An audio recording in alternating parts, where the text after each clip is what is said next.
नमस्कार। प्रगतिशील लेखक संघ की रविवारीय साहित्य प्रसारण श्रृंखला में मैं प्रेमचंद गांधी आप सबका स्वागत करता हूँ। आज हम युवा कवि और कथाकार भाई राजेंद्र सजल की नई काव्य कृति शंभू युगे युगे पर चर्चा करने जा रहे हैं। तो आज हमारे साथ हैं राजेंद्र सजल और वरिष्ठ कवि भाई कैलाश मंडर, आदरणीय डॉक्टर किशोरीलाल देगर जी और डॉक्टर रजनी सिसोदिया जी। आप सभी का स्वागत इस कार्यक्रम में। ये किताब जब लिखी जा रही थी, या एक तरह से कहना चाहिए कि एक उसका ड्राफ्ट जब हो गया था, तो हम कुछ मित्रों ने इसको पढ़ा था। उसमें मैं भी शामिल हूँ और आदरणीय भाई कैलाश मनहर जी भी। तो हम इस किताब की रचना प्रक्रिया से थोड़ा बहुत वाकिफ हैं कि किस तरह से इन्होंने इस काव्य कथा को एक सृजित किया, और उसमें थोड़ा बहुत योगदान हमारा भी है कि हमने कुछ जगह सुझाव भी दिए।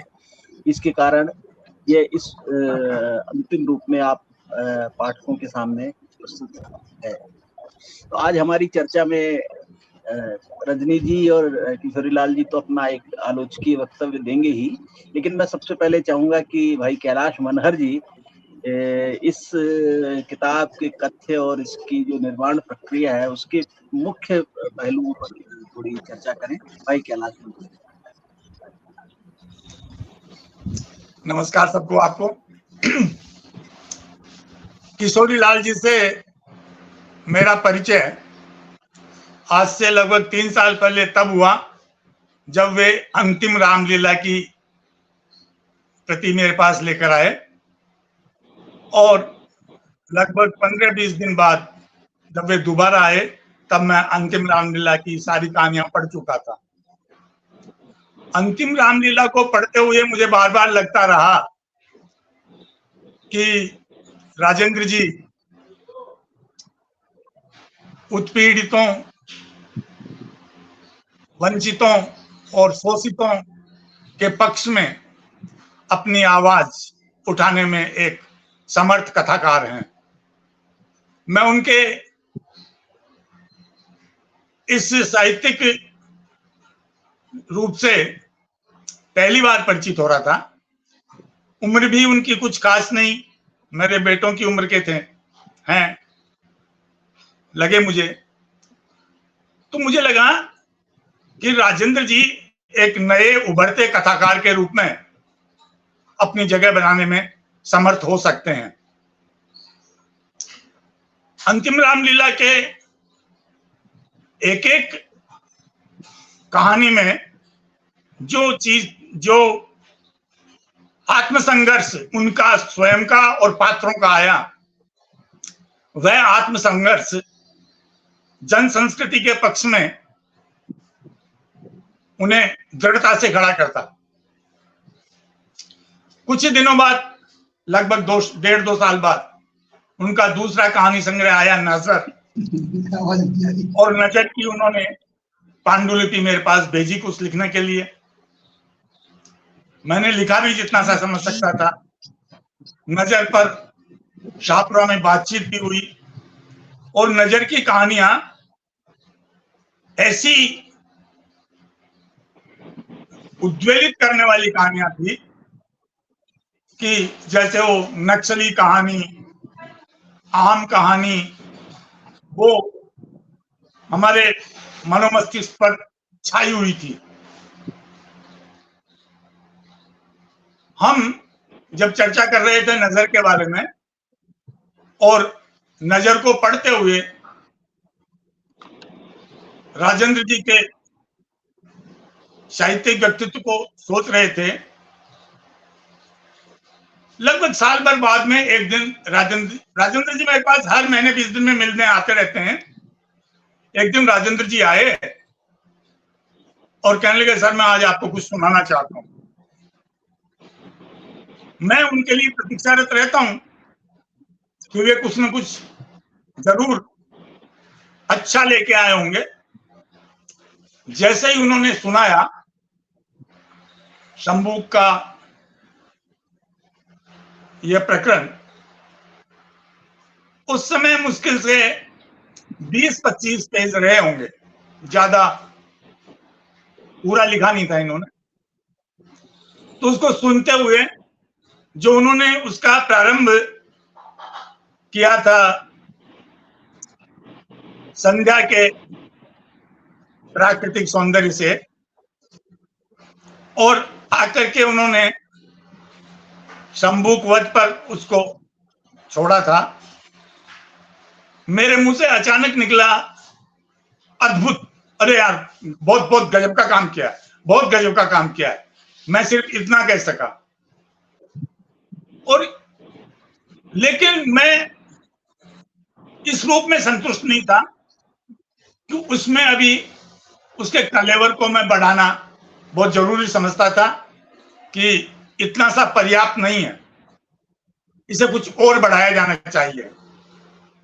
यह चीज कुछ और कैनवास की, बड़े कैनवास की मांग करती है। इस बीच में फिर 1.5-2 महीने बाद उन्होंने कुछ और बढ़े हुए रूप में उसको मुझे दिखाया। तब तक न वे संतुष्ट थे न मैं संतुष्ट था। और जब अंतिम रूप में लगभग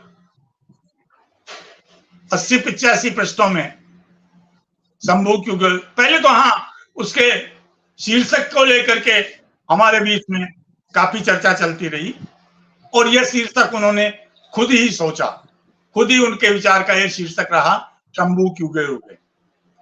उनका मानना था कि शंभुक हर युग में इसी स्थिति में रहता है। शंभुक वह जन सामान्य है, उस जन संस्कृति का प्रतीक है जिसे वर्चस्ववादी संस्कृति नष्ट करने पर तुली हुई है।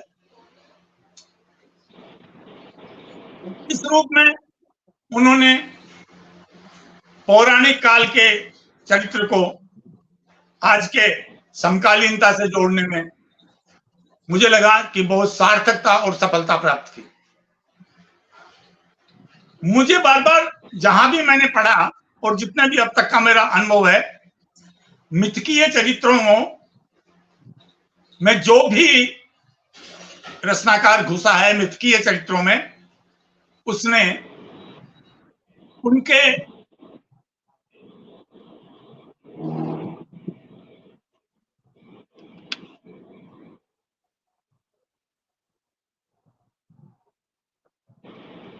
लेकिन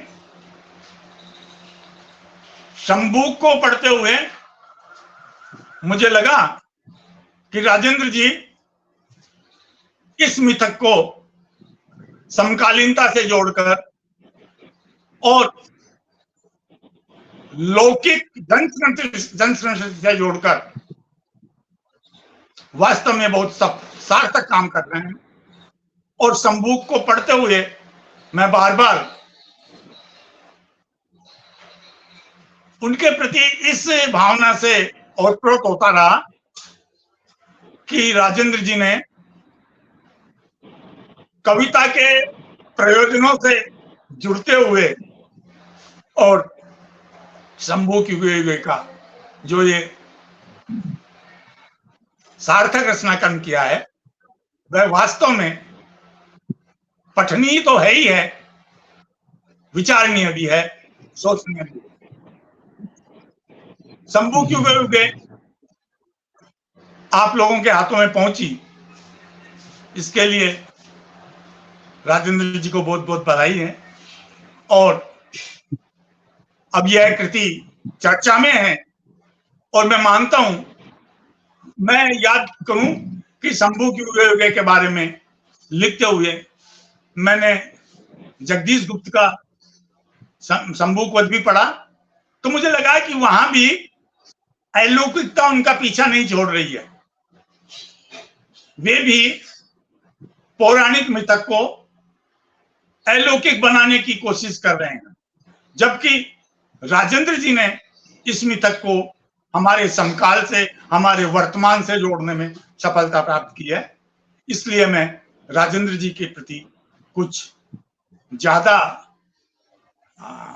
अभिव्यक्त हुआ, कुछ ज्यादा झुका कि राजेंद्र जी ने इतनी सहजता से। और उसमें ये देखिए कि उन्होंने कहीं भी इसमें अलौकिक चीजों को, अलौकिक वर्णनों को बचने से करने से वे बचते रहे हैं। कहीं भी ऐसा कुछ कहने की कोशिश नहीं करी जो असंभव सा प्रतीत हो। तो यहाँ मैं राजेंद्र जी को इस रूप में बधाई देता हूं, और जितना सा वे मेरे से सहयोग ले सके उसके लिए मैं उनको बहुत धन्यवाद भी देता हूं कि मैं इस कविता का, इस दीर्घ कविता का पहला पाठक हूं।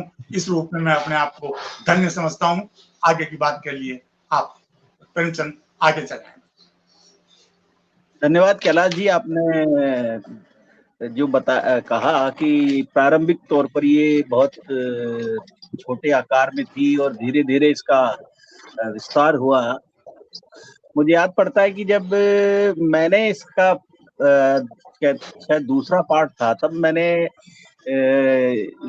राजेंद्र जी से कहा था कि जैसे ही मतलब वो वध शंभू की हत्या के लिए जब आगे जाते हैं, या वो जो पूरी प्रक्रिया है, उससे पहले कुछ ऐसी चीजें सृजित करनी चाहिए जिससे हमारा समय भी उसमें दिखे। जिस तरह से आजकल लिंचिंग होती है या किसी भी हत्या को जायज ठहरा दिया जाता है, तो उसका एक पूरा विधान खड़ा करना चाहिए। और मैं समझता हूँ राजेंद्र जी ने वो बहुत खूबसूरत ढंग से उसको रचा है, जिससे वो हमारे समकाल में भी दिखाई देती है वो कथा। और सत्ता का जो चरित्र है, यानी न्यायप्रिय व्यक्ति भी सत्ता और व्यवस्था के सामने कितना बेबस, हताश हो जाता है कि उसे अन्याय की ओर जाना पड़ता है। ये एक बहुत महत्वपूर्ण बात थी जो इस संग्रह को या इस काव्य कथा को एक नया रूप देती है। मैं इससे पहले कि दोनों आदरणीय आलोचकों से बात करूं, मैं एक बार ये जानना चाह रहा था राजेंद्र जी कि आपको इसकी प्रेरणा कैसे मिली, क्योंकि एक बहुत पुरानी काव्य कथा को इस तरह से हमारे समय में रचना एक बहुत जोखिम का भी काम है, क्योंकि इस समय जिस तरह से राम कथा को लेकर या हमारे जो पौराणिक पात्रों को लेकर जिस तरह का माहौल बनाया दिया गया है, उसमें ऐसी रचना करना एक बहुत ही साहस का काम है। ये साहस कहाँ से पैदा है आपके अंदर, राजेंद्र जी? हाँ, सबसे पहले तो सभी को मेरा नमस्कार। और आज शंभू के युगे पर हम सब लोग चर्चा कर रहे हैं। ये बात सही है कि इसकी जो रचना प्रक्रिया है वो काफी लंबी रही। वरिष्ठ साहित्यकारों का, मित्र लोगों का सहयोग रहा। इसको लिखने की जो प्रेरणा है, ये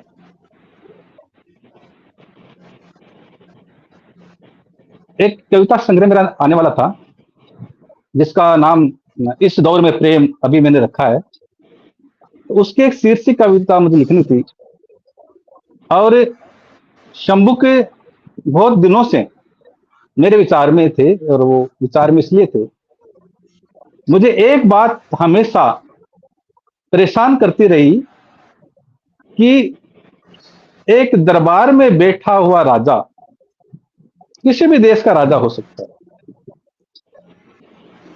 और उसकी अपनी एक व्यवस्था है, उसका अपना विधान है, विधान बनाने वाले हैं, और एक जंगल में कोई व्यक्ति बैठ करके कुछ कर रहा है, तो वो जंगल में जो कुछ कर रहा है उसकी बात राजा तक कैसे पहुंची? एक सवाल पहला मेरे दिमाग में ये था।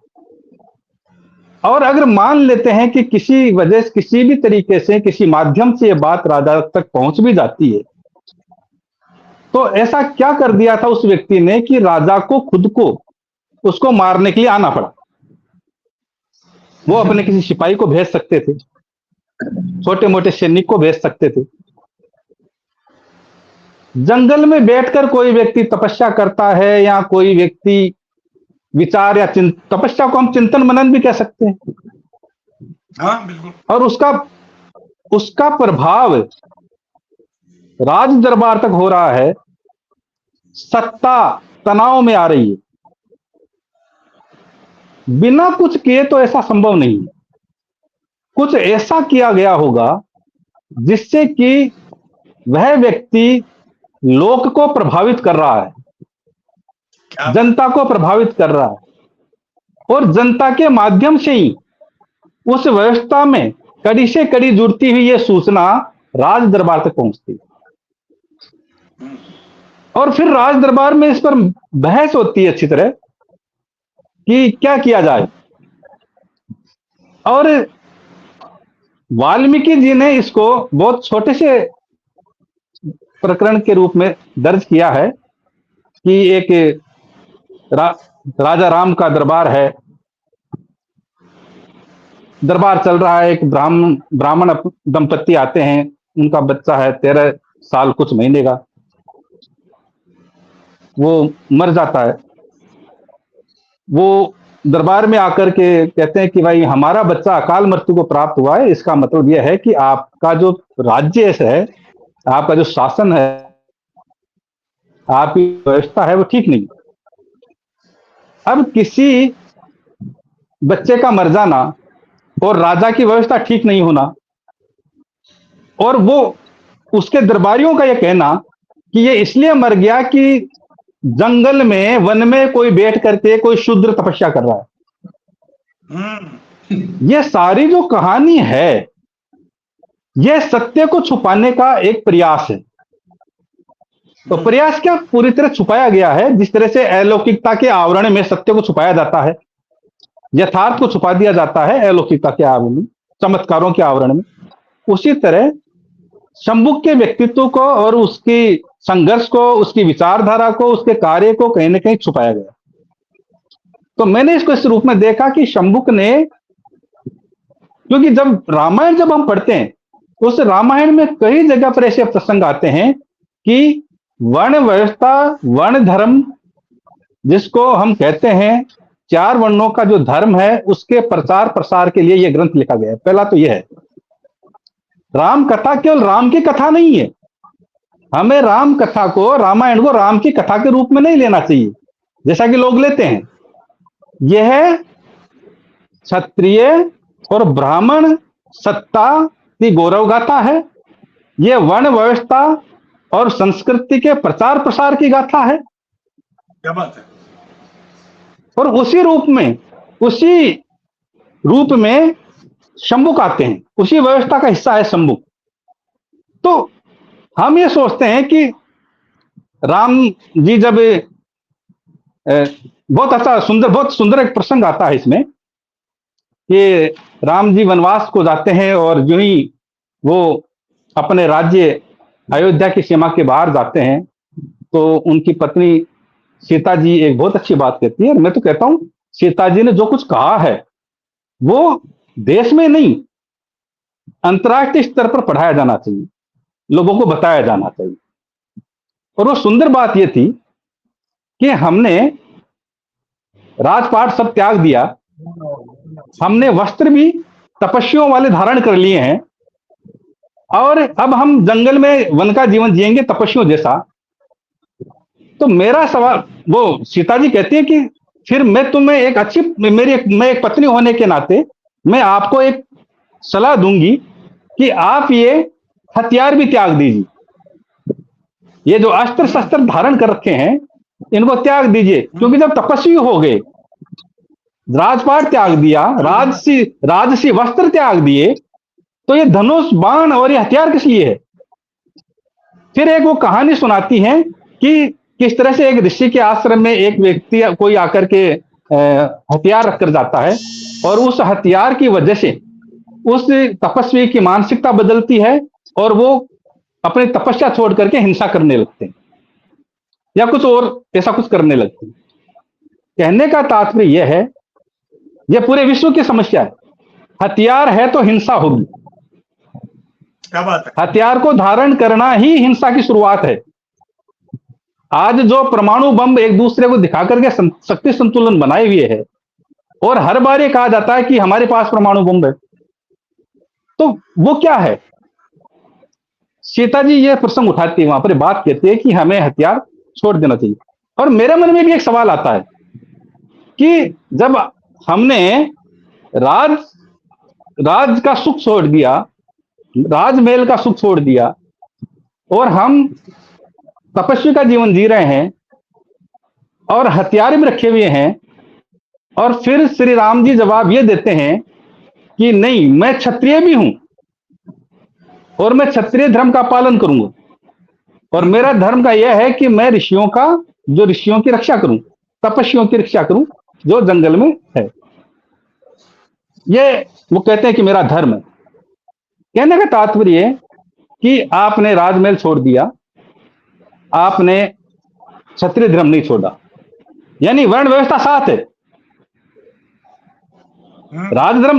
राजमहल छोड़ दिया, वर्ण व्यवस्था नहीं छूटी है। मैं क्षत्रिय हूं, मैं उत्तम कुल में जन्मा हुआ क्षत्रिय हूं, यह कहना अपने आप में एक वर्ण व्यवस्था की अभिव्यक्ति है। तो जब वर्ण व्यवस्था नहीं छूट रही है, तो कपड़े, जो वस्त्र आपने बदले हैं, जो कि तब कपड़े बदल के बहुत सारे लोग तपस्या करते हैं, कर ही रहे हैं, आज भी कर रहे हैं। तो वस्त्र बदलने से चरित्र नहीं बदलता, यह एक निष्कर्ष हो सकता है। उन हथियारों के साथ रखते हैं और आगे फिर जो प्रक्रिया चलती है, वो हथियार अंततः कहां, किस चीज की पूर्ति कर रहे हैं? वो इस उद्देश्य की पूर्ति कर रहे हैं, वर्ण व्यवस्था को स्थापित करने, जिसको कहते हैं ना हमारी संस्कृति, उसको स्थापित करना, उसका प्रसार करना, उसका प्रचार करना। ये कार्य राम कथा में राम के द्वारा किया जाता है। और इसका सबसे उत्तम जो प्रसंग आता है वो यह आता है कि जब बाली का वध किया जाता है, बाली की हत्या की जाती है, तब वाली कहते हैं कि आपने मेरे को क्यों मारा, मैंने आपका क्या बिगाड़ा था? तो वहां प्रसंग आता है कि मैं राजा के द्वारा नियुक्त हूं और धर्म का प्रचार करना मेरा अधिकार है या मेरी ड्यूटी है। और पशुओं की शिकार करना तो एक तरह से जायज है। तो ये जो धर्म का प्रसार, कौन से धर्म का प्रसार? ये धर्म कौन सा है जिसका प्रसार किया जा रहा है जगह जगह? ये धर्म है ब्राह्मण धर्म, ये वर्ण व्यवस्था धर्म है, ये उसी का प्रसार है। और उसी वर्ण व्यवस्था के तहत शंभुक अपराधी है। शंभुक को इसलिए मारा गया कि वर्ण व्यवस्था का कहीं ना कहीं वो विरोध कर रहे थे, कहीं ना कहीं वो दूसरी विचारधारा को भी लेकर चल रहे थे। क्योंकि अगर दूसरी विचारधारा नहीं होती तो राम जी को प्रचार प्रसार की जरूरत कहां पड़ती? दूसरी विचारधारा अस्तित्व में नहीं होती तो उनको हथियार लेकर के जंगल में जाने की कहां जरूरत पड़ रही थी? तो कोई ऐसी एक संस्कृति, कोई ऐसी विचारधारा थी जो वर्ण व्यवस्था के विरुद्ध थी, जो वर्ण व्यवस्था से कहीं ना कहीं सहमत नहीं थी, और वो अपनी व्यवस्था को बचाने, अपनी संस्कृति को बचाने में लगी हुई थी। और उसी से प्रभावित तो होकर के, क्योंकि शूद्रों को शिक्षा का अधिकार तो था ही नहीं, किसी विश्वविद्यालय में या किसी आश्रम में तो पढ़ने गए ही नहीं थे, तो कहीं ना कहीं उसको प्रेरणा तो मिली होगी ना। हम ऐसा तो नहीं कह सकते कि घर में से कोई आदमी बैठा बैठा सोच लिया कि चलो तपस्या करने जाते हैं। और शूद्र तो बिल्कुल नहीं सोचता। शूद्र क्यों सोचेगा ऐसा? उसके मन में ये विचार क्यों आएगा कि मैं तपस्या करूं, जबकि उनको अधिकार ही नहीं, उनको मालूम है। तो कहीं ना कहीं कोई व्यक्ति ऐसा है उसके जीवन में जो उसको एक समानता, स्वतंत्रता और सत्ता में अपनी हिस्सेदारी, संसाधनों में अपनी हिस्सेदारी के लिए प्रेरित करता है। और उसी विचारधारा को लेकर वो लोक में आते हैं, जनता के सामने आते हैं। और यही वजह हो सकती है कि सत्ता तनाव में आती है, वर्ण व्यवस्था तनाव में आती है, राजा तनाव में आता है, और राजा को खुद को उसको मारने के लिए जाना पड़ता है। तो ये बातें मैंने जब रामायण पढ़ी तो ये सब चीजें मेरे सामने खुलकर आई, तब जाकर के मैंने शंभुक को इस नजरिए से देखा। बिल्कुल राजेंद्र जी, आपने सही बात की कि उस समय भी एक परंपरा थी जिसमें आपने उद्विक को लाके खड़ा किया है तो जो बौद्ध श्रवणों की परंपरा है उसका उल्लेख भी मुझे याद है कि वाल्मीकि रामायण में एक श्लोक है जिसमें बुद्ध की अनुयायी या बुद्ध को मानने वाले जो है उनका वध किया जाना चाहिए, उनको मतलब सम्मान नहीं देना चाहिए, इस तरह का एक प्रसंग वाल्मीकि रामायण में संभव है। तो इसका मतलब ये है कि आपने जो उद्विग को खड़ा किया है वो निराधार नहीं है। उस समय उसी समय एक दूसरी विचारधारा भी चल रही थी जो बौद्ध श्रमणों की परंपरा है। और हम अगर थोड़ा सा इतिहास में जाएंगे तो हम देखेंगे कि रामायण, वाल्मीकि रामायण के भी कई पाठ संभवतः रहे हैं। जो हमारे पास अंतिम टेक्स्ट है वो शायद अलग है, लेकिन बुद्ध के प्रसंगों में भी राम का या राम कथा का जिक्र मिलता रहा है। बहरहाल हम इस चर्चा को आगे बढ़ाने के लिए मैं रजनी जी से अनुरोध करूंगा कि रजनी जी मैडम आप अपनी बात रखें। रजनी जी सुनिए।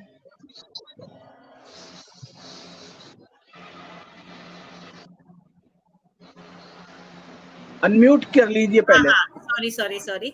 आप सभी को नमस्कार। प्रगतिशील लेखक संघ का बहुत बहुत धन्यवाद मुझे इस चर्चा में आमंत्रित करने के लिए। विशेष रूप से राजेंद्र जी का धन्यवाद कि इसी बहाने नया कुछ पढ़ने का, उसे समझने का, उस पर बातचीत, उस पर सोचने का एक मौका मिलता है। तो मेरे सीनियर कैलाश मनहर जी, एल.के. रेगर जी, आप सबकी मौजूदगी में मैं अपनी बात रख रही हूँ। तो सबसे पहली बात मैं ये कहना चाहूंगी कि राजेंद्र जी से, जैसा कि कैलाश मनहर जी ने कहा, मेरा पहला परिचय उनके कहानीकार रूप से ही हुआ था और ये बहुत पुरानी बात नहीं है। मतलब राजेंद्र जी के बारे में मैं ये कहूंगी कि वो जैसे आसमान में धूमकेतु आता है ना, अचानक से चमकता है ना, तो बिल्कुल राजेंद्र जी साहित्य के आसमान में एकदम उभरते हुए उस धूमकेतु की तरह हैं कि जो मैंने पहली बार 2 साल पहले की तो बात है, 2 साल पहले जब उनका अंतिम रामलीला नामक कहानी संग्रह आया था तो उस पर मुझे बोलने के लिए आमंत्रित किया गया था। और जब वो कहानी संग्रह मैंने पढ़ा तो जैसे होता ना कि अपनी परंपरा में आप जब बहुत महत्वपूर्ण और मजबूत व्यक्तित्वों को देखते हैं तो आपका सीना चौड़ा हो जाता है। तो बिल्कुल राजेंद्र जी के साथ मिलकर मुझे, या उनका वो कहानी संग्रह पढ़कर मुझे बिल्कुल वही अनुभूति हुई थी कि इतनी उम्दा कहानियां, इतनी जबरदस्त कहानियां अपनी स्थानीयता में रची हुई, पगी हुई, अपनी स्थानीयता के वो कहते ना रस, स्वाद, गंध सभी को अपने साथ समेटती हुई और समाज के जमीन के जो जरूरी मुद्दे हैं उन मुद्दों को साथ लेकर चलती हुई कहानियां राजेंद्र जी की थी। और फिर उसके बाद बहुत जल्दी ही मेरा परिचय उनकी कविताओं से हुआ। मैं बताऊं, हम लोग एक समय संज्ञान नाम से एक पत्रिका निकालते हैं, साहित्यिक पत्रिका, और राजेंद्र जी ने हमारी उस पत्रिका के लिए अभी मेरे ख्याल से पिछले ही अंक में उन्होंने अपनी कुछ कविताएं भेजी प्रकाशित होने के लिए। और जब मैंने वो कविताएं पढ़ी तो सचमुच में मुझे मेरी खुशी जो है वो दोहरी हुई। मुझे बिल्कुल ये लगा कि हाँ, राजेंद्र जी जितना गहराई कहानी के क्षेत्र में रखते हैं, लगभग उतनी ही गहराई से वो कविता के क्षेत्र में भी मौजूद हैं। तो फिर राजेंद्र जी ने मुझे शंभुक युगे युगे, जिस किताब पर चर्चा हो रही है, वह किताब मुझे भेजी। और किताब सचमुच में मैंने तभी पढ़ ली थी, उसी समय पढ़ ली थी। और अभी हमारी बातचीत के केंद्र में यह किताब ही है और इसी पर ही मैं अपनी बातचीत को रखना चाहूंगी। ये जो किताब है, इस किताब को, ये जो कविता पुस्तक है, इसको मैं इसके 2 भाग देखती हूँ। मुझे ऐसा लगता है कि यह जो किताब है ये 2 रूपों में हमारे सामने है। लगभग 100 पेज की पृष्ठों की इस किताब के अंतर्गत 60 पृष्ठ में वह कविता फैली हुई है, शंभुक युगे युगे, जिसकी चर्चा हम कर रहे हैं। लेकिन लगभग 20 पृष्ठों में राजेंद्र जी ने अपनी बात शीर्षक के नाम पर जो एक राम कथा की एक जो आलोचकीय व्याख्या प्रस्तुत की है, क्या बात। वह भी इस किताब का, इस पुस्तक का बहुत महत्वपूर्ण हिस्सा है और उसको भी बिल्कुल छोड़ा नहीं जा सकता है ना। वो कोई साधारण बिल्कुल सी किताब की भूमिका मात्र नहीं है कि सिर्फ वो अपनी बात कह रहे हैं, नहीं, उसमें एक गहन चिंतन है। उसमें ना केवल वो तमाम पृष्ठभूमि बताते हैं कि जिस पृष्ठभूमि में उनके दिमाग में शंभु की ये जो दीर्घ कविता जिसको उन्होंने कहा ने जन्म लिया, बल्कि राम कथा की जो परंपरा है उस परंपरा में कैसे उस परंपरा में शंभु की कैसे, किस जगह, कहाँ, किस रूप में स्थित है। तो इस भूमिका को लिखते हुए राजेंद्र जी ने जो बात विशेष रूप से कही है, बहुत सारी बातें हैं कि कैसे अभी जब राजेंद्र जी बात कर रहे थे तो बात करते हुए राजेंद्र जी ने जो कहा कि कैसे उनके दिमाग में ये वाली बात आई कि शंभुक जो है वो अकेला नहीं था। जब मैं राजेंद्र जी की इस भूमिका को पढ़ रही थी तो उस समय मुझे याद आए रांगे राघव। मेरे ख्याल से रांगे राघव भी प्रगतिशील चेतना के बहुत बड़े साहित्यकार के रूप में हम उन्हें बिल्कुल देखते हैं। तो रांगे राघव का ने पूरा मतलब भारतीय समाज का एक जो इतिहास लिखा है 2 भागों में, अंधेरा रास्ता, रैन और चंदा। तो इसमें जो पहला भाग है अंधेरा रास्ता में, वो उसमें राम की कथा कहते हुए शंभुक पर भी आते हैं और उस समय उन्होंने शंभु के संदर्भ में वो तमाम सवाल उठाए हैं जो सवाल राजेंद्र जी ने अपनी इस भूमिका में उठाए हैं। क्योंकि मेरा काम पीएचडी का रांगे राघव पर था तो अचानक से मेरा ध्यान वहां गया और बिल्कुल वही सवाल रांगे राघव ने भी रखा है कि अपने समय के राजा को एक अदना से तपस्वी को मारने के लिए क्यों आना पड़ता? एक सिंपल से किसी अफसर को भेजकर भी तो वो उसे मरवा सकते थे। ऐसा क्या था? वे साफ साफ वहां कहते हैं, शंभुक से संवाद स्थापित करते हुए रांगे राघव कहते हैं कि मैं जानता हूं तू अकेला नहीं था, तू अपने समय का एक सशक्त नेता था, है ना। तो ये इस कविता की एक बहुत बड़ी खूबी है जिसके अंतर्गत राजेंद्र जी ने शंभु को एक व्यक्ति से निकालकर उसको एक परंपरा बनाया है, एक परंपरा के रूप में उसे स्थापित किया है। और किसी भी समाज की लड़ाई में ये बात बहुत महत्वपूर्ण है कि उस लड़ाई में व्यक्ति अकेला ना हो, उस लड़ाई में उस व्यक्ति की अपनी परंपरा हो, उसे ये दिखाई दे कि मुझसे पहले भी ऐसे लोग आए हैं जिन्होंने अपने अधिकारों के लिए, अपने समानता के लिए, स्वतंत्रता के लिए, बराबरी के लिए, संसाधनों में बराबरी का हक के लिए, इन तमाम चीजों के लिए लगातार संघर्ष होता रहा है और मेरा भी पूरा कर्तव्य है कि मैं उस संघर्ष में सहयोग करूं। तो अपनी परंपरा का होना बहुत जरूरी होता है। तो जैसे कि मैंने कहा कि कविता, ये जो पुस्तक है इसके 2 हिस्से हैं। इसके पहले हिस्से में जो राम कथा की जो आलोचना लेखक ने प्रस्तुत की है, वहां अंत में जाकर एक प्रश्न है जो राजेंद्र जी ने पूछा तो वाल्मीकि जी से है ना। और ये प्रश्न मैंने पहले भी कुछ जगह पर सुना है, तो मैं पहली बातचीत इस प्रश्न पर करना चाहती हूँ, जिसमें ये कहा गया है कि जब उन्होंने कहा कि अब सुनिए प्रश्न, जब एक बहेलिया क्रोंच पक्षी का शिकार करता है और उस क्रोंच पक्षी के आर्त स्वर से आपके हृदय में करुणा का सोता फूट पड़ा, जो आपके मुख से छंद के रूप में प्रकट हो काव्य बन गया और आप आदि कवि हो गए। हे कवि, अब यह बताइए, जब शिकार में हजारों पशु पक्षियों की हत्या हो रही थी, है ना, तो कुल मिलाकर वो कहना ये चाहते हैं कि एक पक्षी की हत्या पर तो आप इतने आहत हुए कि आपने एक महाकाव्य लिख दिया, लेकिन शंभुक की हत्या पर आप बिल्कुल द्रवित नहीं हुए, है ना। अगर हम ये माने भी कि वाल्मीकि ने अपने समय के सत्य को अपने इस महाकाव्य के द्वारा दिया, तो क्या हमें यह देखना चाहिए कि उस सत्य में वाल्मीकि जी खुद कहाँ खड़े हैं? वाल्मीकि जी की पक्षधरता किस तरफ है?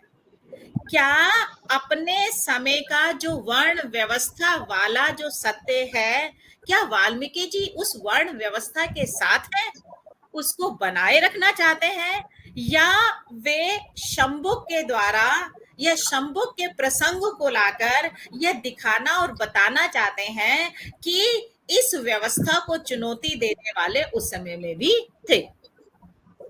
तो ये तो बिल्कुल कोई भी व्यक्ति जब रामायण को पढ़ता है तो वह ये देख सकता है निश्चित रूप से वाल्मीकि जी द्वारा शंभुक के प्रसंग को लाना यह बताने के लिए नहीं था कि उस समय भी इस व्यवस्था को चुनौती देने वाले थे।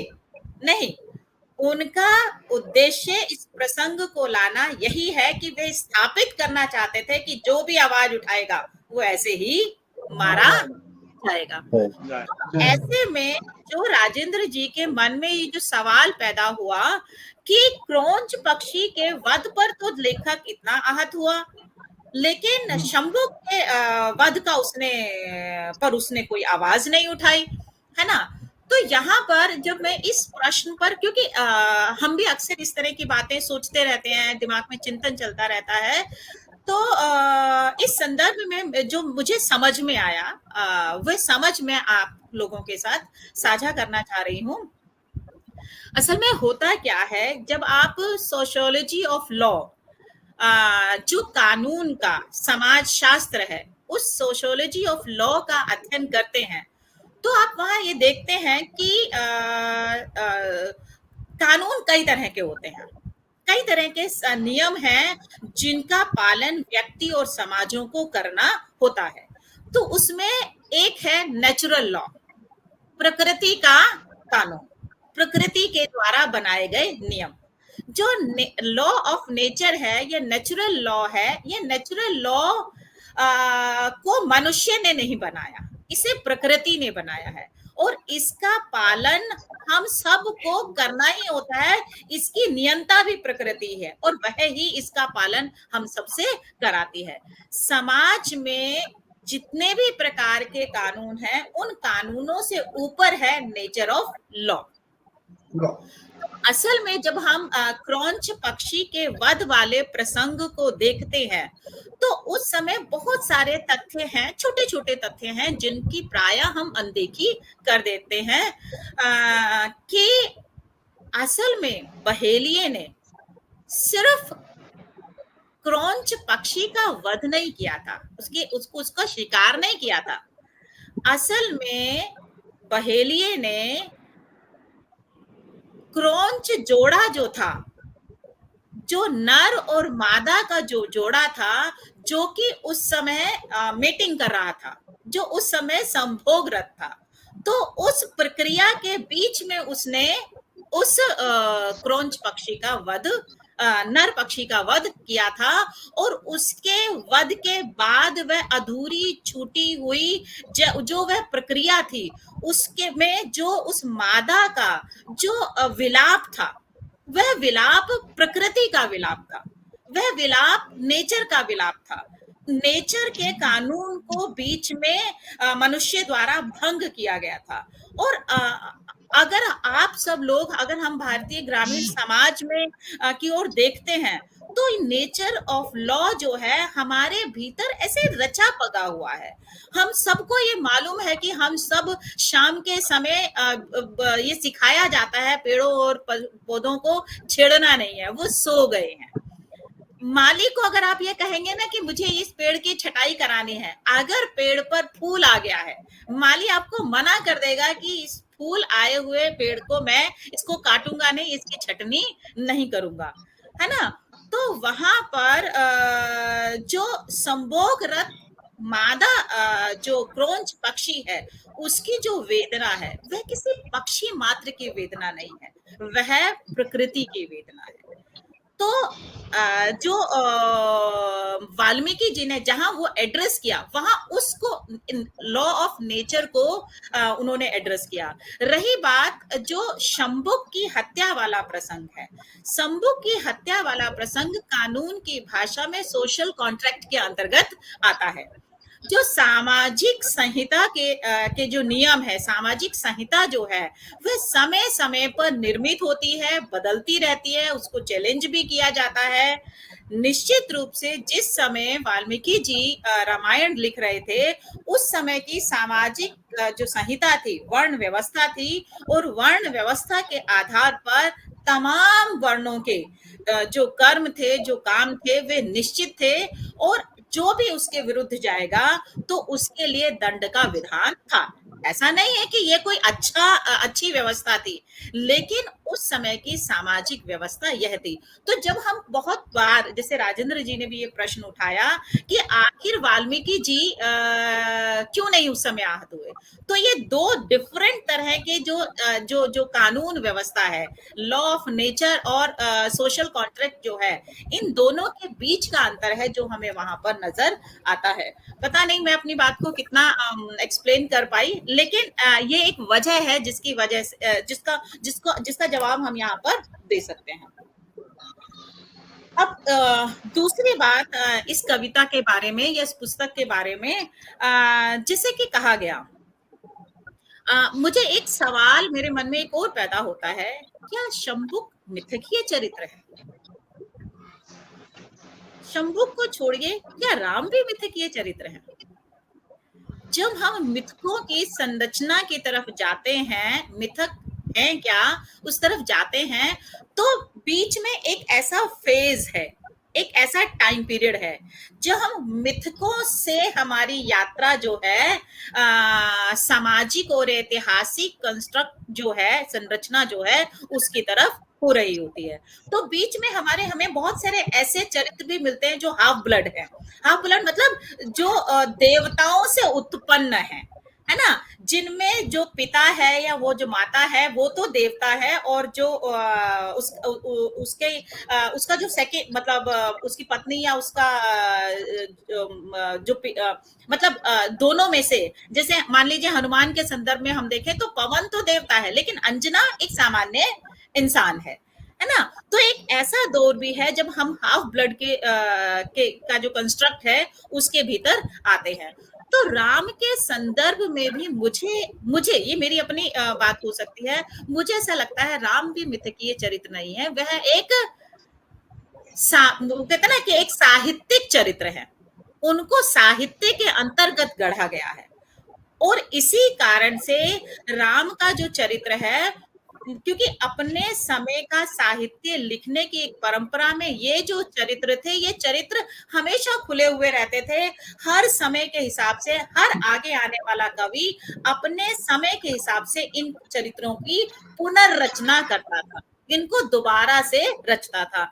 इसीलिए भवभूति जब उत्तर रामचरित लिखते हैं तो उनके राम बदल जाते हैं, वो वाले राम नहीं रहते जो वाल्मीकि की रामायण राम है। और जब तुलसी रामचरितमानस लिखते हैं तो तुलसी के राम फिर बदल जाते हैं, वो वाले राम नहीं रहते जो भवभूति के राम है। और उसके बाद, क्योंकि हम सब जानते हैं कि रामायण जो है वो हर युग में तरह तरह से लिखी गई है ना। तो ऐसे में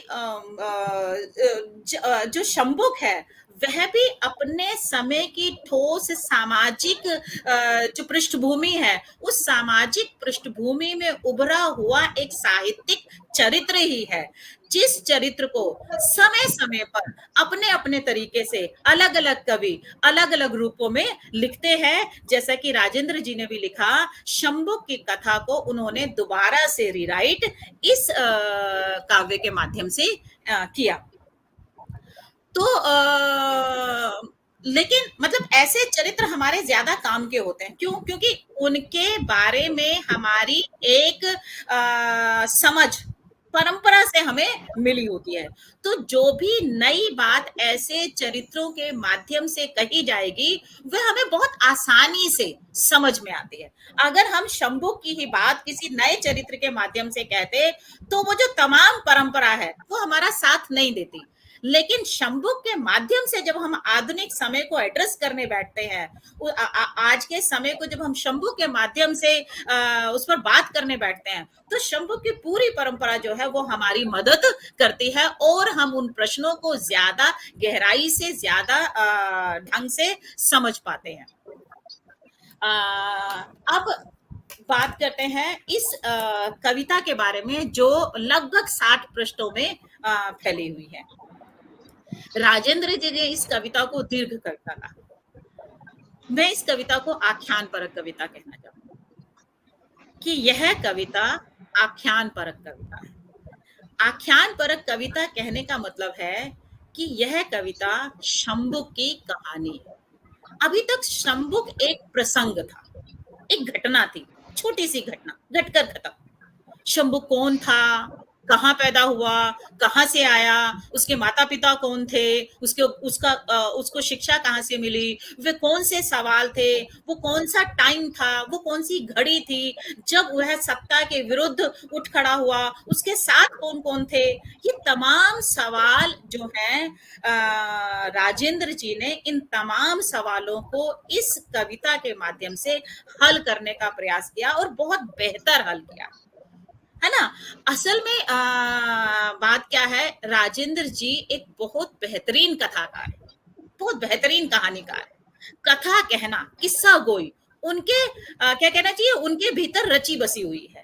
तो इसी कारण से शंभुक के प्रसंग को, शंभुक नामक विचार को राजेंद्र जी ने पूरी एक कथा में ढाल दिया है ना। तो पूरी ये जो कहानी है, शंभु की कहानी, लगभग लेखक ने 10 अध्यायों में, मतलब 10 भागों में 10 अलग अलग कविताएं हैं जो पूरे इन 60 पृष्ठों में फैली हुई है। इन 10 कविताओं में लेखक ने उन तमाम सवालों के जवाब दिए हैं। शंभु कौन था, शंभु के पिता कौन थे, शंभु की माता कौन थी, और सबसे बड़ी बात, शंभुक नामक जो विचार और संकल्पना है उसको एक ठोस भौतिक और ऐतिहासिक आयाम प्रदान करने का काम लेखक ने अपने इस काव्य के माध्यम से किया है ना। जैसे कि पहली ही कविता जब हम खोलते हैं तो पहली ही कविता में पूरी पृष्ठभूमि है ना। वह पूरा रामायण कालीन समाज की, जिसमें सारे 4 वर्ण हैं, वो चारों वर्ण अपना अपने काम करते हैं। वह फागुन की शाम, जब शाम को सभी अपने अपने कामों को कर कर निपटा कर थके हारे अपने अपने घर लौट रहे हैं, उसका खूबसूरत चित्रण पहली कविता में लेखक ने प्रस्तुत किया है। और वहां हम देखते हैं कि एक प्रौढ़ा है, सुमति, जो अपना कामकाज सवर्णों के यहाँ निपटाकर अब अपने घर पहुंची है और वो अपने घर को बुहार रही है।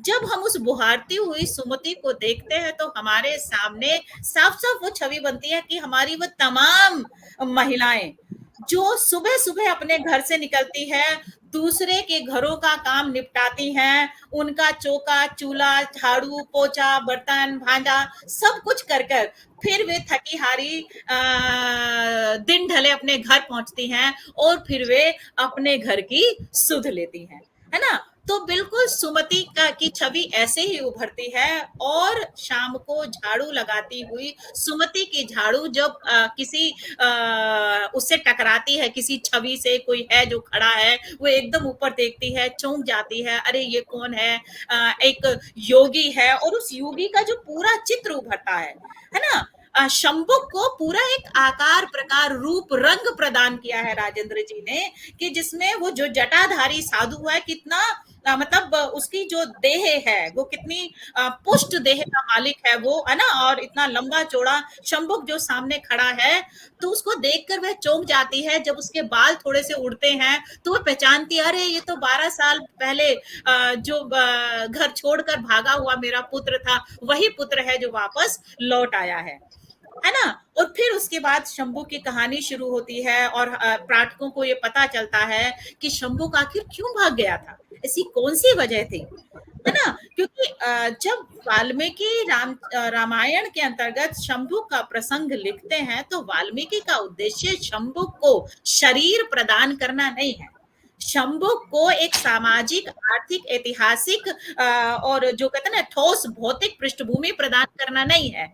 है ना, वहां का जो शंबुक है वह तो शंबुक आया ही इसीलिए है कि उसकी हत्या की जाए और ये स्थापित किया जाए कि राम के ये जो युग है, इस युग में ऐसा बिल्कुल पॉसिबल ही नहीं है। लेकिन राजेंद्र सजल जी के यहाँ जो शंबुक है वह शंबुक पूरा जीता जागता हुआ एक चरित्र के रूप में हमारे सामने मौजूद होता है। और दूसरी महत्वपूर्ण बात जो इस आख्यान परक कविता में राजेंद्र जी स्थापित करते हैं वो है शंबुक की परंपरा का निर्माण। अभी अभी राजेंद्र जी खुद ही कह रहे थे, किसी आदमी के मन में अनायास ही बैठे बैठे ऐसा क्यों हो जाएगा कि वह सत्ता के विरुद्ध संघर्ष करने लग जाएगा, है ना। कोई तो बात होगी ना, कहीं तो कोई परंपरा, कोई बीज, कोई बात हमारे समाज में कोई तो है। मतलब थीसिस के खिलाफ एंटीथीसिस हमेशा समाज में मौजूद रही है। उस एंटीथीसिस को स्थापित करने की, उसको भी वो कहते हैं ना कि जो दबी हुई है उसको निकाल कर बाहर लाने का काम राजेंद्र जी ने किया है। मैं नहीं कहती हूँ कि कोई सचमुच में शंबुक नाम का व्यक्तित्व था, क्योंकि शंबुक कोई ऐतिहासिक व्यक्तित्व नहीं है, वो साहित्यिक व्यक्तित्व है, एक साहित्यिक चरित्र है ना। तो उसका जो नाम दिया गया, उसके जो गुरु का नाम दिया गया, ये नाम लेखक की कल्पना है या लेखक ने उनका आधार कहाँ से प्राप्त किया, लेकिन इन सबसे शंबुक का चरित्र जो है वो जीवंत हो जाता है। शंबुक की परंपरा जो है वो जीवंत हो जाती है। बहुत ध्यान देने की बात है कि शंबुक जब घर छोड़कर भागता है तो ना केवल लेखक ने वो कारण बताया है कि पिता जो है वो सुबह सुबह किशोर होते हुए बच्चे को वो सिखाना चाहता है कि भैया हमारा खानदानी पेशा ये है कि चल तुझे भी सिखा देता हूँ, और वह किशोर होते हुए बच्चे को अपने साथ लेकर गया है खानदानी पेशा सिखाने के लिए। पिता पुत्र थोड़ा सा देर हो गई है और वह ब्राह्मण जो है वो लात से प्रहार करता है कि सारा दिन ढल गया, अब आयो, है ना। और जवान होता बेटा अपने बाप की दुर्गति कभी नहीं देख सकता, और वह जवान होता हुआ बेटा जब अपने बाप को उस ब्राह्मण के पद प्रहार से लांछित होता हुआ देखता है तो उसके मन में उस परंपरा पर, उस व्यवस्था पर सवाल पैदा होता है कि काम भी करें, सेवा भी करें और लात भी खाएं, ये नहीं चलेगा, ये नहीं होगा। लेकिन पिता के दिमाग में, क्योंकि पिता को वो परंपरा नहीं मालूम है ना, तो पिता ये सिखाने की कोशिश करता है कि नहीं बेटा ऐसे ही चलता है, हम जन्मना शूद्र हैं और हमें यही सब झेलना है। अगर ऐसा ही समाज है तो मुझे नहीं रहना इस समाज में। और शंबुक उस समाज को छोड़कर चला जाता है और वनवासियों के बीच में मूल निवासियों के रूप में पहुंचता है। ये भी बहुत सायास है। राजेंद्र जी ने जो शंबुक को वनवासियों के बीच में, आदिवासियों के बीच में जो पहुंचाया है, ये भी बहुत जरूरी है, क्योंकि जो जाति व्यवस्था है, जो वर्ण व्यवस्था है, उसकी शुरुआत ही जो कृषि आधारित समाज थे उनके भीतर होती है। जो हमारा आदिवासी समाज है उसके भीतर कोई वर्ण व्यवस्था या जाति व्यवस्था नहीं है, है ना। तो उसकी शिक्षा वहां जाकर होती है, और वहां जाने के बाद उसको ना केवल अपना गुरु मिलता है, लेकिन उस गुरु के दिमाग में भी ये बात कहां से आई, उसका भी कोई गुरु है। जब शंबुक का गुरु, जब शंबुक को ये बताता है कि तुम्हारे मन में जो प्रश्न पैदा हुए वही प्रश्न मेरे मन में भी पैदा हुए थे, लेकिन मेरे मन में ये प्रश्न कैसे पैदा हुए, तो उस बताता है उसे भी कोई गुरुकुल की शिक्षा के समय उसे भी कोई आकर ये चीज, किसी ने उसके दिमाग में ये बात डाली थी। तो इस तरीके से राजेंद्र जी ने इस पूरे काव्य के भीतर उस परंपरा को देखने की, उसको उजागर करने की पूरी कोशिश की है। मैं जानती हूँ शायद मैं ज्यादा समय ले रही हूँ, लेकिन एक दो बातें कहकर मैं अपनी बात को खत्म करूंगी। तीसरी बात जो इस आख्यान परक कविता की विशेष रूप से जो मतलब जिस पर ध्यान जाता है, जिसकी तरफ ध्यान हमारा प्रेमचंद गांधी जी ने भी दिलवाया था, वो है इस आख्यान परक कविता में राम के चरित्र को विलेन बनाने से राजेंद्र जी एक व्यक्ति के रूप में राम जो हैं, उन राम को, मतलब व्यक्ति एक तरफ है और सामाजिक व्यवस्था एक तरफ है। सामाजिक व्यवस्था न केवल जो समाज व्यवस्था में सबसे नीचे खड़ा हुआ व्यक्ति है उसे मजबूर करती है, बल्कि उस व्यवस्था में जो ऊपर खड़ा हुआ है उसे भी वह मजबूर करती है कि वह उस व्यवस्था का पालन करे ही करे। कैसे यह सामाजिक व्यवस्था एक व्यक्ति को कमजोर बनाती है, उसे तोड़ती है, उसे मजबूर करती है। तो राम जो है, और एक और विशेष बात जो राजेंद्र जी ने की, कि अगर राम के साथ सीता होती तो शायद ये नहीं होता। राम जो है सीता से अलग हो जाने के बाद एक व्यक्ति के रूप में कमजोर हो जाते हैं, है ना। एक हारा हुआ, थका हुआ व्यक्ति जो अपनी पत्नी को ही इस व्यवस्था के चंगुल से बचा नहीं पाया, तो ऐसा व्यक्ति जो है उस व्यवस्था के सामने खुद ही कमजोर हो चुका है। ऐसा व्यक्ति चाहकर भी उसके भीतर वो तमाम प्रश्न हैं। जब इस कविता के भीतर वे त्रिवर्ण मिलकर राम के पास जाते हैं और राम के से शिकायत करते हैं कि शंभुक ऐसे ऐसे जन आंदोलन कर रहा है और वह अपने समय के समाज के लोगों को एकत्रित कर रहा है और वह सत्ता के खिलाफ संघर्ष कर रहा है और वह अपने वर्ग के लिए समान अधिकार, संसाधनों पर समान अधिकार की बात कर रहा है, तो राम उन त्रिवर्णों से भी यही कहते हैं। क्यों? क्या शिक्षा का अधिकार सभी को नहीं है? क्या समानता का अधिकार सभी को नहीं है? और वे त्रिवर्ण निराश होकर लौट जाते हैं और फिर वे लोग जाते हैं इस पूरी जो राजेंद्र जी ने इस आख्यान परक कविता के आधार पर स्थापित करने की कोशिश की है कि रामायण जो है वो राम की कथा नहीं है, वो ब्राह्मण की कथा है।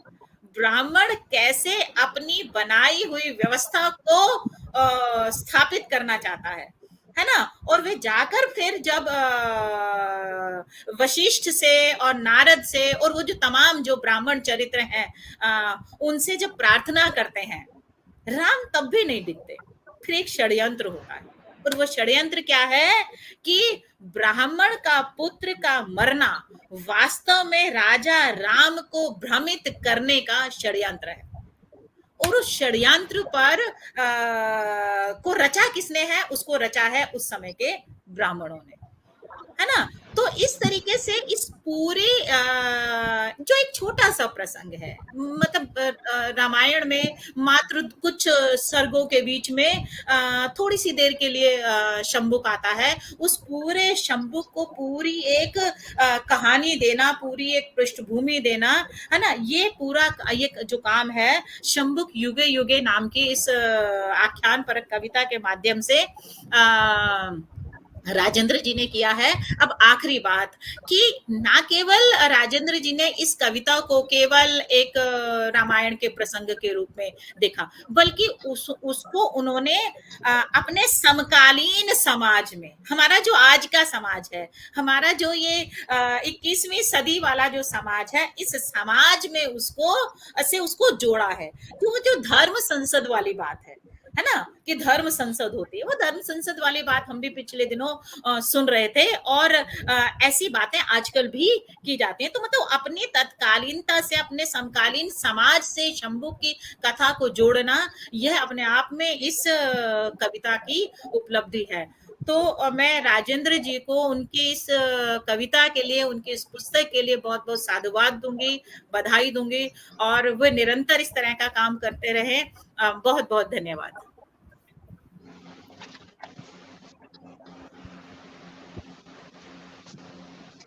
धन्यवाद रजनी जी, आपने बहुत शानदार ढंग से इसकी व्याख्या की है। मैं अब आदरणीय डॉक्टर केएल रेगर साहब से अनुरोध करूंगा कि आप भी अपनी बात रखें।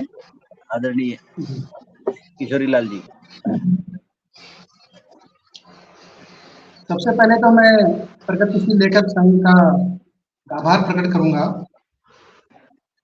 कि इन्होंने अपने बैनर से महत्वपूर्ण रचना शंभुक युगे युग पर चर्चा की, और उस चर्चा में मुझे भी सम्मिलित करने का एक तरह से शुभ अवसर मिला। तो मैं प्रेमचंद जी गांधी को बहुत बहुत धन्यवाद देना चाहूंगा। मेरे साथ जुड़े हुए हैं रचनाकार राजेंद्र सजल जी, उनकी पुस्तक पर हम चर्चा करेंगे। वरिष्ठ कवि साहित्यकार कैलाश जी मनहर साहब, प्रोफेसर रजनी जी दिसोदिया, और मैंने भी देखा इस पर प्रोफेसर सत्यनारायण जी जो कि मेरे अग्रज हैं, वो हमारे साथ में जुड़े हुए हैं। मेरे भाई, छोटे भाई प्रहलाद कुलदीप जो लेखक के गांव से हैं, वो भी इनसे जुड़े हुए हैं, काफी जिज्ञासु हैं। अन्य सुद्दी पाठक इस मंच से जुड़े हुए हैं। मैं उन सबको नमस्कार करूंगा, प्रणाम करूंगा कि आज इस महत्वपूर्ण चर्चा में, जहां तापमान 40-42 डिग्री होता जा रहा है, उसमें आप एक पाठकीय, एक गंभीर पाठ की रुचि बना करके आप शिरकत कर रहे हैं, तो सबसे पहले सबका आभार। तो 1 साल पहले राजेंद्र जी सजल साहब से मेरा परिचय हुआ, और वो कहते हैं कि दिया तले अंधेरा। तो मैं अपना वो समझूंगा कि सजल जी से परिचय न होना एक तरह से दिया तले अंधेरे वाली बात ही साबित हो गई, क्योंकि मेरे गांव के आसपास ही रहने वाले, इनके गांव में मेरी कई रिश्तेदारियां, और इनके गांव की मेरे गांव में कई रिश्तेदारियां, और ऐसे में राजेंद्र जी सजल से न मिलना एक तरह से मैं कहूंगा कि भाग्य को तो मैं मानता नहीं हूँ, एक तरह कहूंगा कि समय है अनुकूल नहीं रहा, तो मैं ऐसी प्रतिभा से नहीं मिल पाया, और प्रत्यक्षता तो मैं राजेंद्र से आज भी नहीं मिल पाया। हमारा संवाद होता है या तो टेलीफोन के जरिए होता है या फिर वीडियो कॉलिंग के जरिए होता है। 2 साल पहले इनकी पुस्तक जिसकी चर्चा लगभग सभी लोगों ने की है, अंतिम रामलीला और नजर कहानी संग्रह, जो आया, उनके माध्यम से मैंने इनसे परिचय प्राप्त किया। और राजेंद्र जी सजल को मान लीजिए नए उभरते हुए कवि और लेखक कहानीकार के रूप में देखें, राजेंद्र सजल के नाम को यदि हटा करके हम उन रचनाओं को पढ़ते हैं, तो एक बहुत ही प्रौढ़ और गंभीर रचनाकार के रूप में हमारे सामने आते हैं। और मुझे जब इनकी कहानियां पढ़ा तो परंपरा मुझे प्रेमचंद और रेणु जैसी परंपरा का सशक्त निर्वाह करने वाली परंपरा के रूप में राजेंद्र सजल मुझे लगे। कहानियों के विषय आप लोग से अपना जो जनजीवन है, गांव है, गांव के आसपास का जनजीवन है, टेलीफोनिक वार्ता से हुआ कि आप 15 साल से ऐसे क्षेत्र में रह रहे हैं कि जहां मतलब रहना बड़ा दूभर होता है। 15 साल से आप आदिवासी क्षेत्र में रह रहे हैं, बल्कि उस आदिवासी जिंदगी को जी रहे हैं आप। तो सबसे पहले मैं लेखक को साधुवाद देना चाहूंगा कि वास्तव में कठिन परिस्थितियों में रह करके और आप लेखन कार्य कर रहे हैं, और पुस्तक के रूप में 2 पुस्तकें आपकी कहानी की आ गई है मेरे हाथ में, और तीसरी पुस्तक कविता की आई है सम्मुख युगे युग करके। मेरे से पूर्व के वक्ताओं ने इस रचना को लेकर के, इस रचना के संदर्भ को लेकर के बहुत ही विचार अपना सारगर्भ रूप से अपनी बात रखी है। रजनी जी की बातचीत से लगा कि रजनी जी में और मुझ में एक बहुत ही अच्छा साम्य है। मैडम, मैंने भी डॉक्टर रांगे राघव पर ही 1991 में पीएचडी की है, तो ये एक तरह से सुखद संयोग कहूंगा कि, और आपने भी रांगे राघव पर पीएचडी की है, और दोनों वक्ताओं को राजेंद्र जी ने चूज करके रांगे राघव के जो है, तो संभवतः ये संयोग ही कहा जा सकता है कि रांगे राघव पर हम दोनों ने पीएचडी की है। तो निश्चित रूप से हम उस प्रगतिशील चेतना का निर्वाह करते हैं, और निश्चित रूप से आपकी जो रचना है और जो इस तरह का जो विचार आप इस पुस्तक के माध्यम से लाए, उसका हम स्वागत करते हैं। बहुत सी बातें इस रचना को लेकर के बता चुके हैं मेरे पूर्व वक्ता, क्योंकि समय दौड़ता जा रहा है और अल्प समय है। अल्प समय में अपनी बात मैं किस तरह से कह सकता हूँ, मैं कोशिश करूंगा कि कुछ जो इस पुस्तक के माध्यम से छूट गया उसको मैं आपके सामने प्रस्तुत करूं। जैसा कि सभी वक्ताओं ने कहा कि शंभु की युगे युगे मिथिकीय चेतना का काव्य है। यदि इसके लिए मैं महाकाव्य शब्द का प्रयोग भी करूं तो अतिशयोक्ति नहीं होगी, क्योंकि महाकाव्य को यदि मान लीजिए परिभाषित करेगा, उसमें सर्ग चेतना होनी चाहिए, उसमें इतने सर्ग होने चाहिए, इतने इतने होने चाहिए, लेकिन मैं समझता हूं कि वो चीजें मायने नहीं रखती। इसी रामायण के उत्तरकांड में केवल 4 श्लोकों में आया हुआ प्रसंग, 73वां, 74वां, 75वां और 76वां श्लोक, उस छोटे से प्रसंग को एक महाअध्ययन बना देना कवि की गंभीर विचार सरणी और उसकी गंभीर कल्पना को ही एक तरह से प्रस्तुत करता। और क्योंकि शंभु के बारे में, उसके जीवन के बारे में बहुत कम लोग जानते हैं, तो सबसे पहले तो शंभु के बारे में, उनके जीवन के बारे में, बाल्यावस्था से लेकर के और उनके अंत तक का जो चरित्र राजेंद्र सजल जी ने प्रस्तुत किया है, वो एक तरह से इनकी एक मौलिक उदाहरण है कि बचपन में अपने पिता के साथ में काम करके जाना, फिर पिता के साथ अन्याय होते हुए देख करके फिर जंगल में चले जाना, वहां से तपस्या करके फिर अपने माता के पास में आना और वापस से लोक यात्रा के बहाने तपस्या करने पुणे अरण्य में चले जाना। ये शंभु का पूरा परिचय एक तरह से इस पुस्तक के माध्यम से हमें प्राप्त होता है।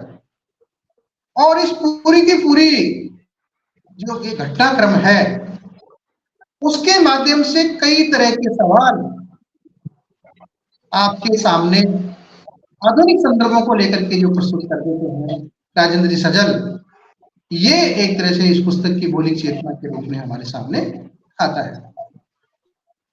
भारतीय संविधान के अनुच्छेद 19 के अंतर्गत अभिव्यक्ति की स्वतंत्रता का अधिकार हम भारत के लोगों को दिया गया है।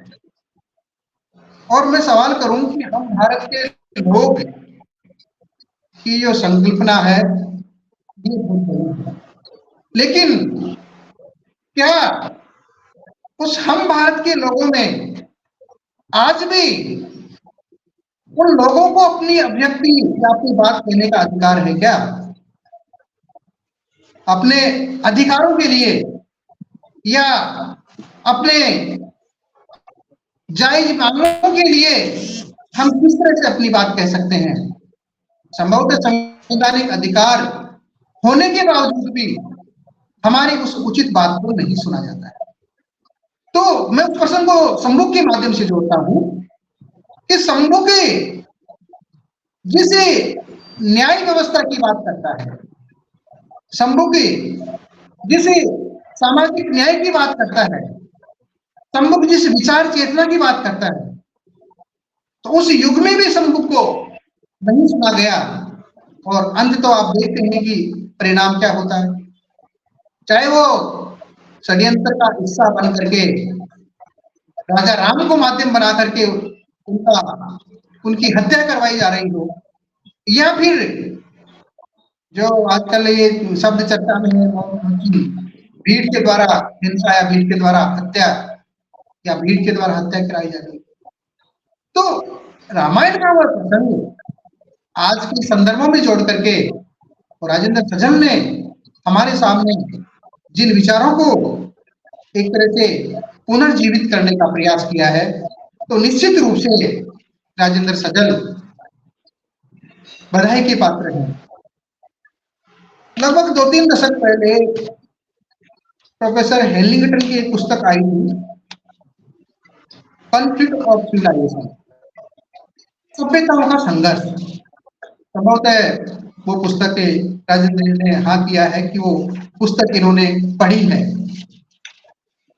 तो हर युग में 2 या 2 से अधिक सभ्यताएं अपने वर्चस्व को लेकर के टकराती हैं, और सम्मुख युगे का जो आख्यान है वो भी निश्चित रूप से उन 2 सभ्यताओं के या कहीं की 2 संस्कृतियों के टकराव की बात है। एक संस्कृति वर्चस्ववादी स्थिति है जो साधन सत्ता पर अपना अधिकार जमाए रखती है, उनको अधिकार कोई देता नहीं है, अपितु ये व्यवस्था है उन अधिकारों पर कुंडली मारे बैठी हुई है। उन अधिकार के रूप में तो आज तो क्या है कि लोकतंत्र है, और लोकतंत्र में हम चुन करके हमारे जनप्रतिनिधियों को अधिकार देते हैं। लेकिन जिस समय का ये प्रश्न है सम्मुख युगे, तो वहां पर अधिकार कोई जनसार नहीं है, अभी तो उस अधिकार पर एक तरह से कब्जा किया हुआ है, और कब्जा करने वाले कोई बहुसंख्यक लोग नहीं है, मुट्ठी भर लोग हैं। अब सवाल ये उठता है कि मुट्ठी भर लोगों का पूरी शासन, चाहे वो शासन सत्ता हो, चाहे वो धर्म सत्ता हो, चाहे वो पारिवारिक सत्ता हो, उस पर कब्जा किस रूप में है? क्योंकि जब आंदोलन किसी सत्ता के विरोध में हुआ तो पूरा का पूरा जनसैलाब, जिनको राजेंद्र जी ने बहुजन भी कहा है, और आज जब हम बात करते हैं कि बहुजन और अल्पसंख्यक की हम बात करते हैं, तो एक मुट्ठी भर लोग इस तरह से शासन और सत्ता पर कब्जा बनाए बैठे हैं। तो सबसे बड़ा जो मैं समझता हूं कि षड्यंत्र जिनके माध्यम से बहुत अच्छी तरह से रचा जा सकता है, वो है धर्म की चाबी। और आज भी देखिए, इसमें कहने में कोई परहेज नहीं करना चाहिए हमें कि एक धर्म नाम की जो चीज है या धर्म नाम का जो विचार है, उसको लोगों पर यदि आप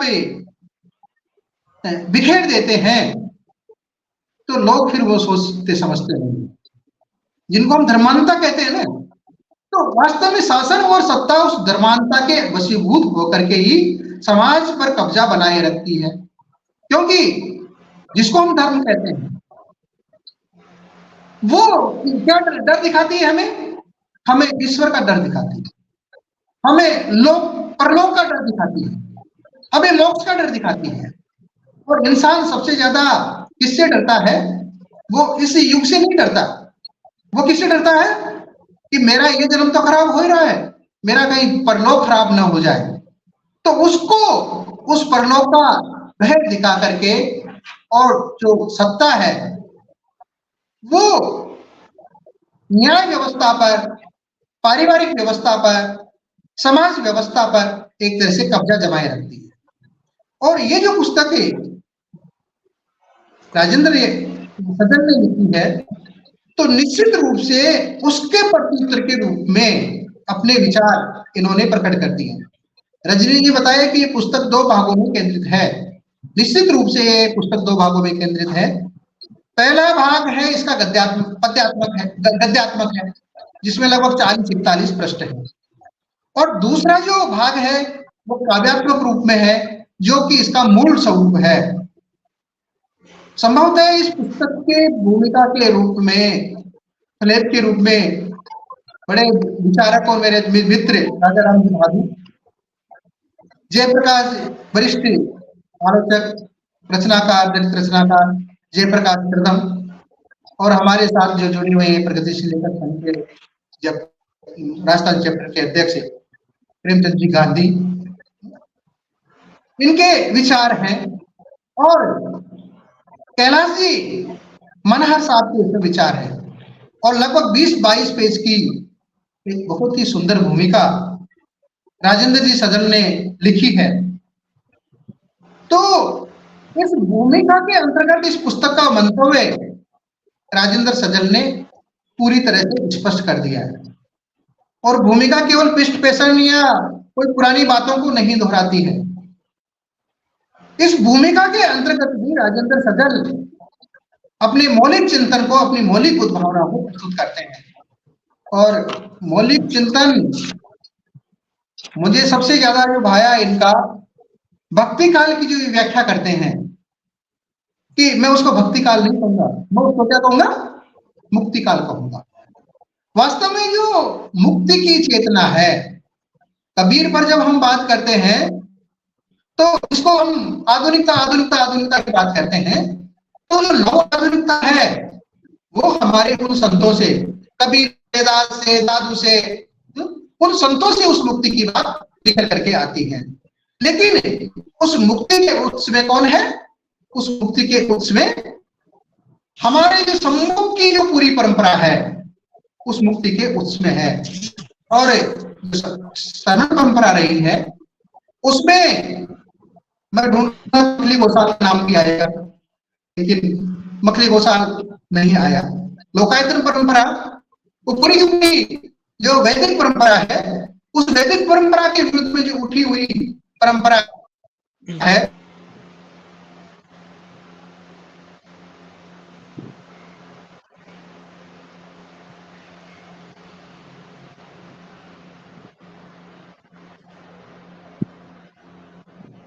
क्या हुआ? लगता है कनेक्टिविटी की समस्या है, इस वजह से भी हमसे। कैलाश जी वो जुड़ जाए तो ठीक है, लेकिन मैं चाहूंगा कि आप एक बार अंतिम तौर पर कुछ और चीजें इसमें जोड़ना चाहें अपनी बात में। तो कैलाश जी। देखिए, रजनी जी ने पुस्तक का बहुत अच्छा गहन विश्लेषण कर दिया है और किशोरी लाल जी जिन चीजों की तरफ जा रहे थे और अचानक कनेक्टिविटी गिर गई, इसमें देखिए कि सबसे बड़ी बात कविता इस किताब की यह है, जिसे दीर्घ कविता इन्होंने कहा, मैं इसको प्रबंध काव्य कहना चाहता था, लेकिन इनका मन था कि मैं इसे दीर्घ कविताएं रखूं। इसकी सबसे बड़ी बात यह है कि शंभू के गुरु और माता पिता और परंपरा पूरा इन्होंने, राजेंद्र जी ने इस कविता में ढूंढने की कोशिश की है। सुमति जो माँ है, उस माँ के द्वारा जो तर्क दिए गए हैं वे इतने महत्वपूर्ण हैं कि उनके सामने राम स्वयं को निरुत्तर महसूस करते हैं। और सबसे बड़ी बात जो इसकी मैं कहने से चूक गया और जो अभी तक किसी से नहीं निकली, कि मम्मट ने जो काव्य प्रयोजन बताए हैं उनमें यस अर्थकृते यस्य शिवेतरक्षते सद्य परिनिवृत्ते, लेकिन जो सबसे महत्वपूर्ण काव्य प्रयोजन है कांता सम्मत उपदेश यो युजे। तो जो कांता सम्मत उपदेश है वह राम के पास नहीं है, क्योंकि पत्नी नहीं है, सीता जी की अनुपस्थिति है। और जो राजेंद्र जी ने अपनी प्रारंभिक बात में कहा कि सीता उनको वन गमन के समय भी समझा रही है, शायद इस समय सीता होती तो शायद शंभू का वध नहीं होता, शंभू की हत्या नहीं होती। तो इसको मैं वर्तमान संदर्भों में भी, मैंने उस दिन हंसी मजाक में उन्होंने कहा था कि अगर इस समय के राम के पास में भी सीता होती तो शायद ऐसे अन्याय नहीं होते। मैंने कही थी ये बात, हमारे आपस की चुहल में हुई थी ये बात। तो कांता सम्मत उपदेश इस समय में जो वो जरूरी है, उसको उसमें जो वर्चस्व वाली संस्कृति के प्रतिरोध में जो दलित और स्त्री और जन संस्कृति है, उसमें स्त्री पक्ष को रखना इस कविता संग्रह की मैं विशेष महत्वपूर्ण बात मानता हूं। और ये देखिए कि जो शंभू का सर कटा हुआ है वह वाम तक दिशा में ही पड़ा है, वहां कहीं न कहीं कवि वामपंथ की ओर भी थोड़ा सा संकेत करते हैं इस कविता संग्रह के लिए। और जो राम के नेत्र सजल हैं, अंत में देखिए राम के नेत्र यह अनुचित न्याय अन्याय करके सजल हैं और विशिष्ट जन अपना शव ढोते हुए जा रहे हैं, जैसे अपना शव ढोते हुए जा रहे हैं। तो कविता बहुत सही तरीके से समापन की ओर बढ़ी है। जो शांत प्राकृतिक दृश्यों के साथ मिली थी वह विशिष्ट जनों के और राम के सजल नेत्रों के साथ में जो कविता का समापन होता है। मैं राजेंद्र जी को इस अच्छी कविता के लिए बहुत बहुत बधाई देता हूँ। धन्यवाद। राजस्थान प्रगतिशील लेखक संघ का आभारी हूँ कि आपने यह आयोजन किया और मुझे याद किया। एक चीज जो मुझे लगता है कि इसके काव्य प्रसंगों पर या उसकी काव्य कला पर अपन बात नहीं कर पाए, लेकिन फिर भी वो एक बहुत ही आपने कहा ना प्रबंधात्मक है, प्रबंध काव्य की दृष्टि से। और दूसरा मुझे लगता है कि कुछ बहुत मार्मिक प्रसंग है, जैसे हथनी और के बच्चे का जो प्रसंग है, इस तरह के जो प्रसंग हैं वो उस कविता की मार्मिकता को बढ़ा देते हैं। तो ये जो मतलब वो काव्य पक्ष भी ओझल नहीं होने देते अपने तर्क के साथ। बिल्कुल, और लयात्मकता बनी रहती है, लयात्मकता बनी रहती है। और उसमें आप ये कह सकते हैं कि छंद जैसी कोई चीज होती है, लेकिन मुझे नहीं लगता कि इसमें कोई छंद की ऐसी कोई बहुत ज्यादा जरूरत थी। नहीं, छंद भी बना है, जगह जगह पर छंद भी अब आवश्यकता अनुसार बना है इस कविता में। हाँ रजनी जी, आप भी अंत में कुछ कहना चाहें, क्योंकि समय काफी हो गया है। मैं तो सबसे पहले कैलाश सर का बहुत बहुत धन्यवाद कहना चाहूंगी कि सर ने जो अभी मम्मट के आधार पर या उनके माध्यम से जो व्याख्या की वो बहुत बड़ी बात है। मतलब बहुत बार क्या होता है कि हमारे पास बात तो है लेकिन उस बात को कहने का माध्यम नहीं है। तो ये एक आलोचक का बहुत बड़ा गुण है कि अगर हम अपनी परंपरा से वो बात निकाल कर लेकर आते हैं। तो ये जो कांता सम्मत उपदेश की बात सर आपने जो की, सचमुच में मतलब मैं ना एकदम चौंक गई और मुझे बहुत अच्छा लगा कि हाँ इस बात को इस ढंग से कहा जा सकता है। तो ये जबरदस्त बात रही। सर वैसे तो देखिए सचमुच में यह एक पूरा आख्यान है ना, उस आख्यान में बहुत सारी बातें हैं और सचमुच में जब हम ऐसी बात करते हैं तो बहुत सारी बातें छूट भी जाती हैं। जैसे वो हथनी वाला प्रसंग छूटा, जैसे कि आखिर में जब सुमति राम से पूछती है कि मेरे बेटे की आंखों में कोई डर तो नहीं था, तो वो एक बहुत बड़ी बात है कि मतलब आप जिस रास्ते पर चल रहे हैं उस रास्ते के तमाम चीजें आपको मालूम है और आप पूरे सजग होकर और पूरा तैयारी के साथ और पूरा उसका क्या क्या आपको नुकसान हो सकते हैं वो सब कुछ सोचते हुए, तो मतलब एक शहीद के रूप में जो स्थापित किया जाता है शंभू को, वो बहुत बड़ी बात है। और आप ही ने जो सर अभी जो बात बताई कि अंत में राम की आंखें जो सजल हैं और जो मतलब जब हम रामायण वाला प्रसंग देखते हैं तो वहां इस बात की कहीं कोई चर्चा ही नहीं है। मतलब शंभू का वध हुआ और खत्म हुई बात, किसी को कोई मलाल नहीं है, किसी को कोई फर्क नहीं पड़ता है ना। तो मतलब जैसे मैंने कहा भी था कि वो प्रसंग आया ही इसीलिए था कि ये बताया जाना कि भाई ऐसा सोच भी मत लेना, है ना। लेकिन यहाँ आकर बीच में मैं एक थोड़ी सी बात, जब मैं इसी किताब पर तो पढ़ रही थी, तो जब मैं भवभूति के उत्तर रामचरित के बारे में जब मैंने पढ़ा तो वहां पर शंभू के प्रसंग को थोड़ा सा विस्तार दिया जाता है और उस विस्तार की प्रक्रिया में शंभुक जो है जो पूरा दंडकारण्य जो है उसके बारे में बता रहे हैं राम को, और राम की स्मृति में वो तमाम स्मृतियां जागृत होती हैं क्योंकि वही वह जगह थी जहां वह सीता के साथ बहुत लंबा सुखद समय उन्होंने बिताया था और सीता की जो याद जो उनको आती है और फिर उसके बाद जो उनकी पीड़ा जो है और गहरा जाती है। तो मेरे ख्याल से राजेंद्र जी को यहाँ से वो क्लू मिला होगा कि शंभू को किस समाज से जोड़ा जाना है, कहाँ से जोड़ा जाना है, शंभू की जमीन कहाँ है ना। तो शंभू को जो जमीन मिलती है वो वहां से, तो मतलब ऐसा नहीं है कि राजेंद्र जी ने सिर्फ एक बात आई, एक विचार आया और वो काव्य लिख दिया, नहीं, उनका अध्ययन बहुत गहरा है उन्होंने बहुत गहराई से तमाम चीजों को खंगाला है, देखा है, और फिर उन्होंने अपने इस काव्य की रचना की है। और जो विशेष बात अभी जो हमारे कैलाश जी मतलब जो हमारे दूसरे साथी थे, वो जो कहना चाह रहे थे, सचमुच में जो भक्ति कालीन काव्य कहकर हिंदी साहित्य के एक पूरे बड़े खंड को जिस प्रकार से उसको डिरेल कर दिया गया, उस पर जो उन्होंने स्टैंड लिया है ना, वो स्टैंड भी बहुत काबिले तारीफ है। तो जैसा कि मैं कह रही थी कि इस किताब के जो दोनों पक्ष हैं, वो आलोचकीय पक्ष भी और वो जो काव्य वाला जो पक्ष है, दोनों पक्ष बहुत महत्वपूर्ण है। और सचमुच में ये बहुत गंभीरता से इसे पढ़ने की मांग करते हैं। तो सर मैं बस अभी इतना ही जोड़ना चाहूंगी।